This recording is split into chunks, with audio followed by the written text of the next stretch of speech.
Labour and Keir Starmer are panicking. They are desperate to improve their absolutely atrocious polling, and they're trying to do this by outflanking the right on immigration, despite the fact that they are the biggest supporters of mass immigration in this entire country. And more recently, Labour think they've found the answer to their political turmoil. They think that by copying Danish rules for immigration and asylum in particular, well, they're going to encourage and convince the British people that they're actually on our side. Unfortunately for Labour, and fortunately for us, well, this is all just a great big scam. And in this video, we're going to cover exactly what Labour are considering, in particular with this Danish style of immigration. And we're going to explain why this is all a farce, why it's nonsense, and why it isn't going to fix the problem. Labour are going to remain deeply unpopular for years. And when the next election comes around, they are going to lose. So let's start off by taking a look at a quick summary of what's actually going on.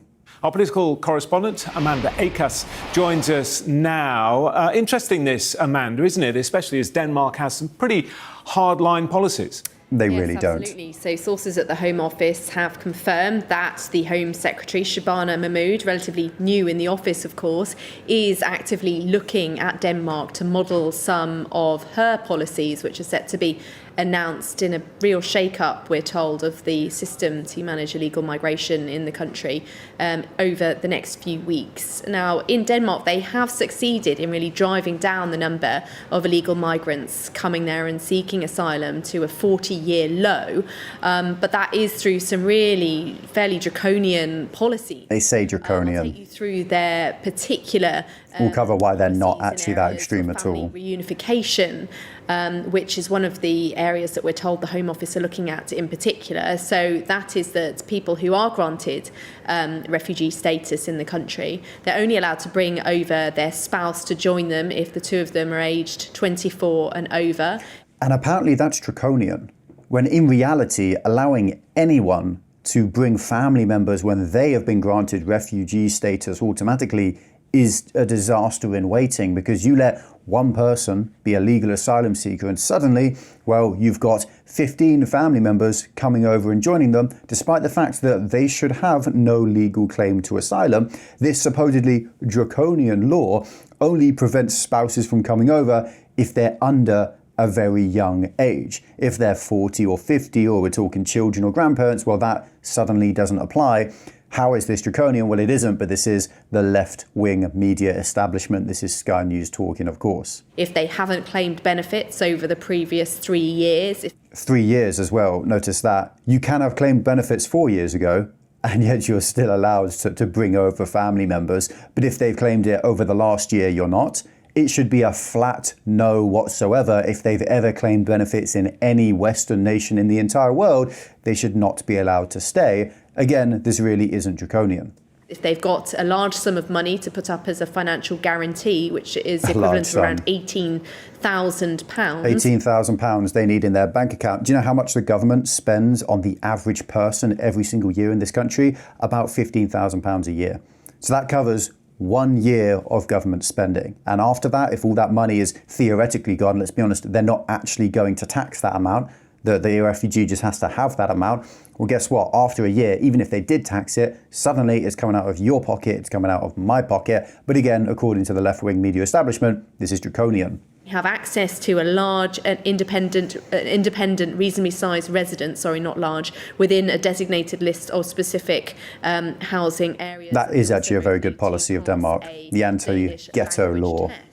And again, they have to speak Danish, and they consider this far right. And at the moment, they've actually suspended people's ability who come to the UK and are granted asylum to bring over family members while they say they assess how that system operates. Because previously, if one person was given asylum, then they had fairly large leeway in terms of bringing over incredibly large leeway members without them having to. There are literally millions of them here who have done that. Would have to meet in terms of language skills.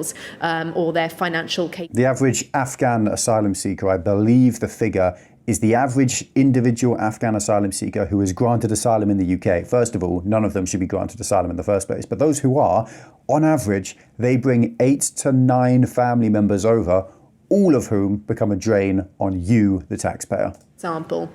Now, one of the other areas that the UK government is said to be looking at is this idea that people who are successful at applying for asylum in Denmark aren't given indefinite leave to remain. They're only given the temporary right to stay in that country until the situation improves in their home country, when their visas effectively expire. As they should be. Now, this is not a we path to also citizenship. understand that This they are should looking just be across the board at asylum. some of their other ideas, and those include things like taking away people's valuable items if they try and cross the border illegally to help pay for the asylum system, things like Brilliant wedding idea. rings or Love it. watches Labour or won't do jewellery it. worth over 1,300 euros.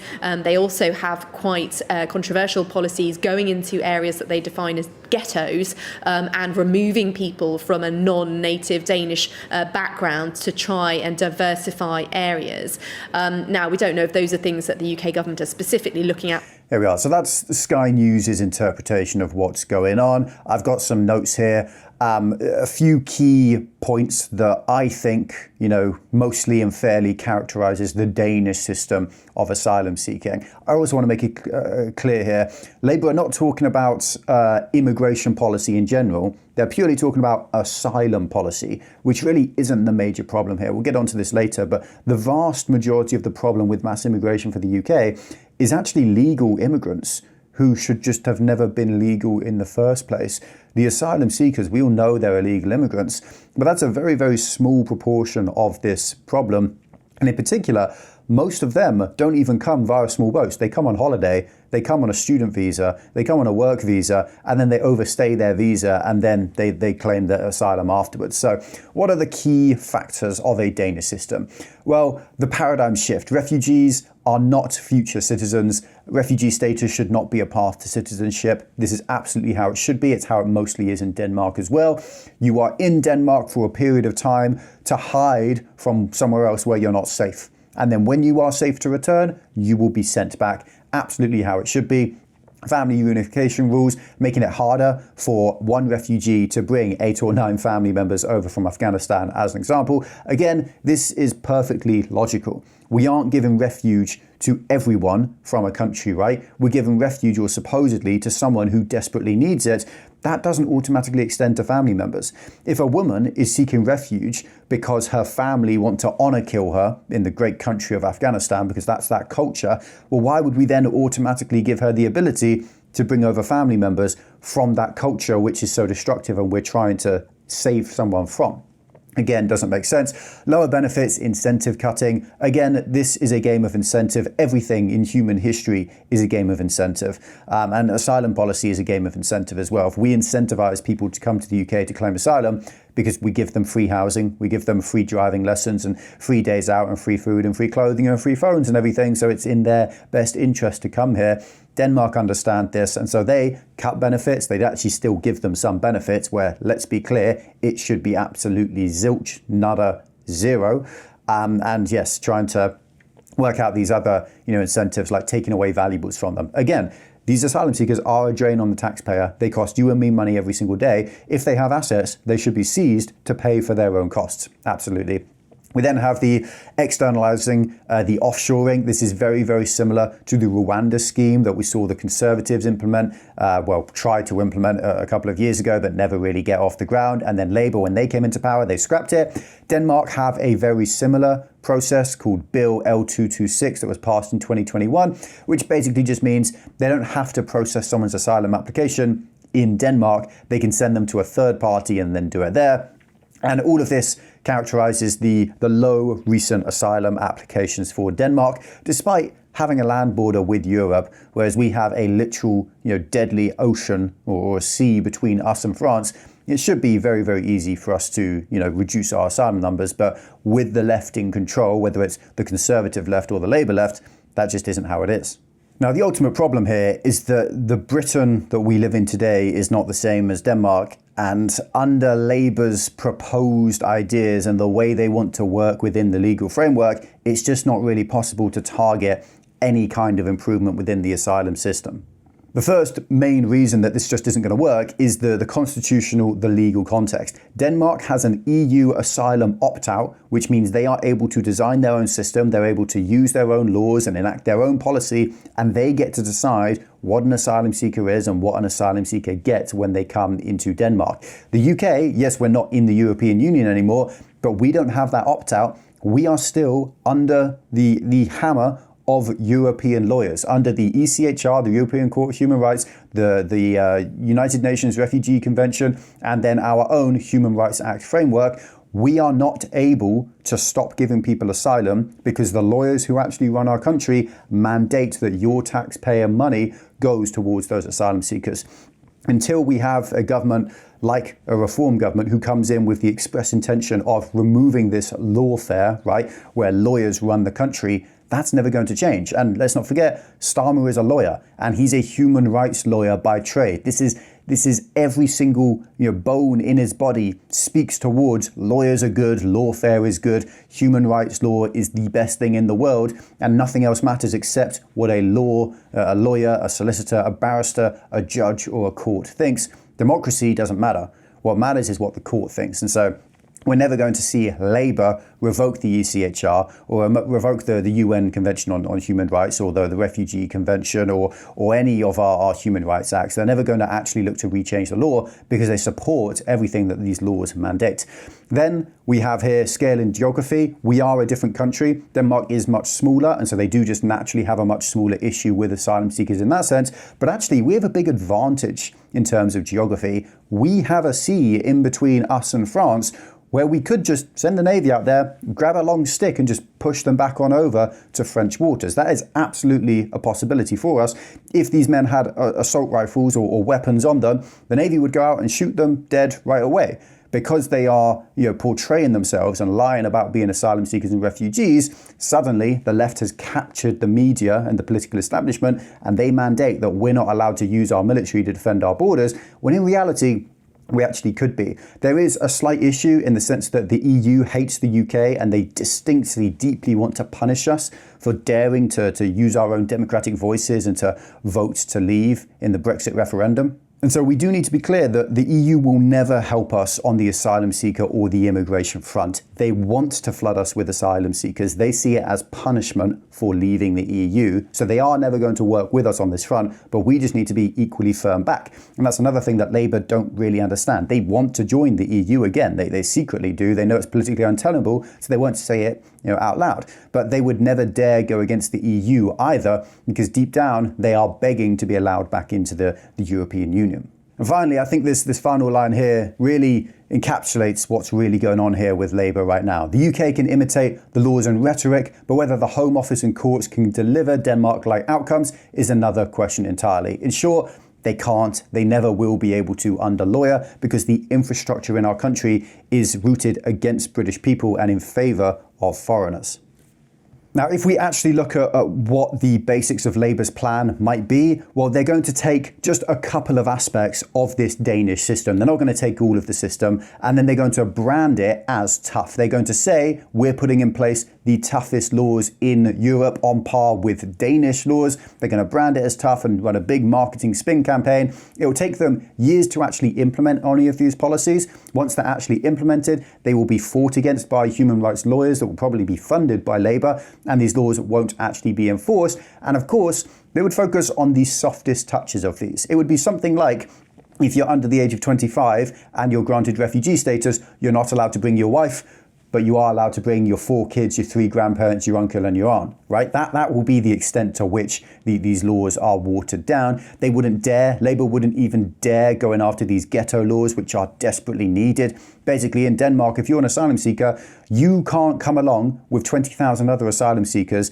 and all go start living in a certain part of, say, Birmingham and turning that place into a horrible place to live for all the locals and forcing white flight and forcing the native British people out of the area. That's illegal. That would be deemed a ghetto, and suddenly no more new asylum seekers are allowed to go live there. It stops them creating these parallel societies or these ghettos within our countries. But again, those ghettos already exist in the UK, and Labour are never going to implement a law like that.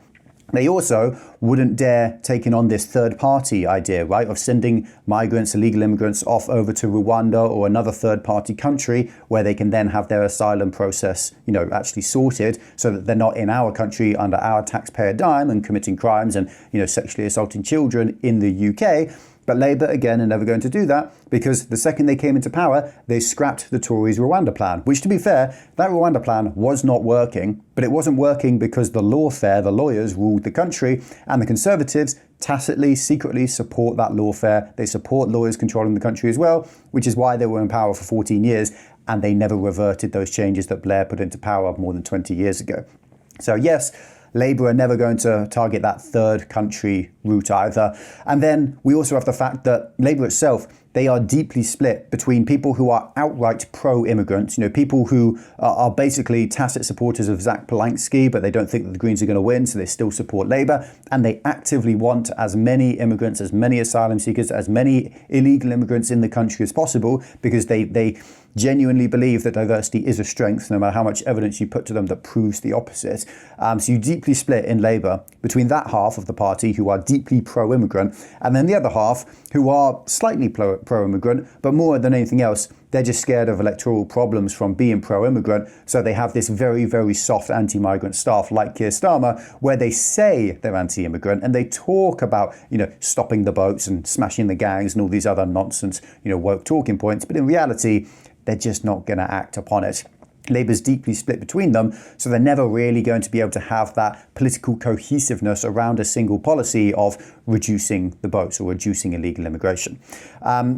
We also have the massive problem that Labour, at the current moment, are entirely ignoring the problem of legal immigration. They only ever talk about asylum seekers. They call it irregular immigration nowadays. It's illegal immigration. But actually, that isn't the biggest problem, because there are far more legal immigrants who shouldn't be in the country than there are illegal immigrants who shouldn't be here as well, right? There are people who come on a tourist visa or an education visa, going to a scam university, and they just simply overstay their visa. And they then become illegal immigrants and asylum seekers, and they should never be in the country in the first place because they came here under false pretenses.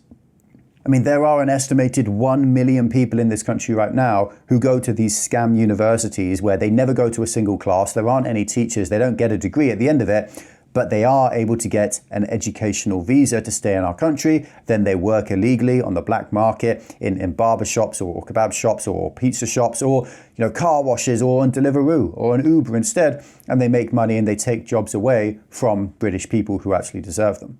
But again, the UK doesn't focus on that. And beyond that, it also goes back to the descendants of immigrants as well. I mean, the vast majority of the terrorists who are active within the UK, who kill people, who chop off heads of Lee Rigby or who plant bombs and things, are usually the children of legal immigrants within this country. I grew up in a town called High Wycombe, which is dominated by legal immigration. So people who legally are allowed to be there, and their children legally are allowed to be there. But there was also a massive terrorist hotspot in that town for every single year I grew up. The woods next to my house was shut down for an entire year, cordoned off by police, because there were a bunch of terrorists in the town who decided to build a bomb there. A child was about 16, 17, I must have been 13 or so, and he was at my school. He went to the exact same secondary school as me. He disappeared one day, went off on holiday to Syria, and ended up joining ISIS. The degree of terrorism and problems that come from even legal immigration and the descendants there is absolutely off the charts. And we need a total revamp of the immigration system and the British citizenship system as a whole, and that there should be no more benefit of the doubt given. Labour are never going to pursue a policy like this, but every single person who is a descendant of immigrants needs to prove to the UK that they are benefiting the UK. They are a net positive to us here. They aren't taking benefits off British taxpayers. They aren't committing crimes. They aren't destroying our citizenship, our society, our culture. And then when they do get to stay here, they aren't automatically given a path to citizenship either. And if they're an asylum seeker or an illegal immigrant, they should never be given a path to citizenship. They should never get a path to voting in our elections. This absolutely is a huge, huge problem. I actually think in particular, let me see if I can pull this up right here. One of these illegal immigrants who was a migrant sex offender who was accidentally let out of jail, Wandsworth Jail, by the way, that's about 1 mile away from where I live. So this is a real problem that impacts real people like myself as well. He was caught a few days after. He was actually an illegal immigrant, but he didn't come across the boats. Here he is, Algerian Brahim Kadour Sharif, 24, who has been he's committed a number of crimes in the UK, including sexual offences.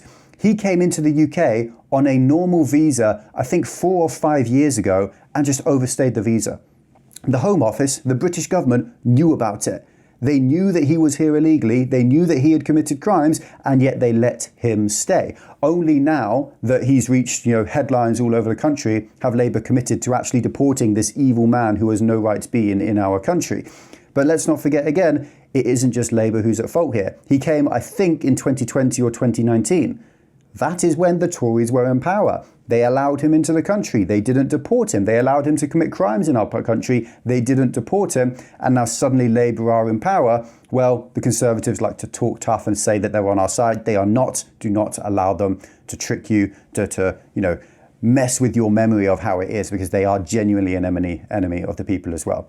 At the end of the day here, the only real way to fix the immigration problem within the UK is to leave the European Court on Human Rights. It's to leave the UN Convention on Human Rights. It's to leave all foreign courts and authorities. It's to remove the UK Supreme Court and return to parliamentary sovereignty, where democracy, where British people and British voters and our MPs, our elected representatives, run the country, not the lawyers, as Blair enforced with his disastrous changes 2 decades ago. And Labour will never change that. Labour actively want immigrants because it's the only hope they have for electoral success. Mass immigration has a critical mass point, beyond which there is no point of return, right? You invite people with different cultures and different beliefs and different moral bases and values into our country, and you give them the right to vote. They vote on their tribal lines. They vote on who's going to give them their free stuff. And some idiots are just too blind to see the truth, and they vote against this. And after that percentage of immigrants makes up a certain portion of the country, it's game over and the country is frankly lost. And Labour are relying on the immigrant vote to try and hold on to power. They're hated amongst almost every British person in the country. I genuinely don't know an actual British person who supports Labour at this point. And their only chance of any kind of electoral success in the future is to import more voters. Legal or illegal, it doesn't matter for them. They know that they're going to vote Labour, so they keep pushing for it, or they're finished as a political force as well. Of course, if you have any comments for me, leave them down below in the description. If you really want to help this channel and help me grow and help me reach more people and hopefully spread this message that we desperately need, share this video with someone else. Send it to a friend, family member, a colleague, a co-worker, and let them know about the state of this country so that we can reach more people and hopefully push the Overton window, get people talking about these deeply innate problems within our country more. Or there's another video up here or up here that you can watch now. Bill Gates just admitted that the climate change green agenda is basically a scam, that the world isn't going to end despite what he's been telling us for years at this point, and that we're not all going to die from climate change. And even more than that, he's admitted that actually the climate change agenda is costing us all money, that it isn't making